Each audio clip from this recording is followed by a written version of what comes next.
So kita nak masuk ke dalam ni palace ni, perkampungan dia. Rasanya rumah-rumah panglima-panglima besar. Kawasan dia.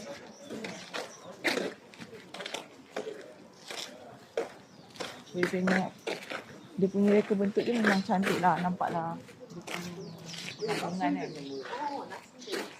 Betul tak? So kita tengok view dia dengan tradisional dia, reka bentuk dia sangat lawa juga. Selalu kalau tengok bandar-bandar kan, ni kita tengok reka bentuk kayu. Kita selalu tengok Malaysian. Kalau kita tengok Korean style. Maknanya setiap negara ada sejarah dia.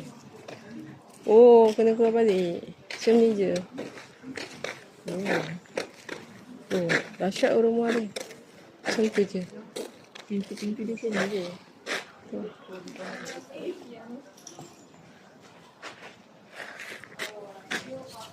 Jom kita keluar dulu.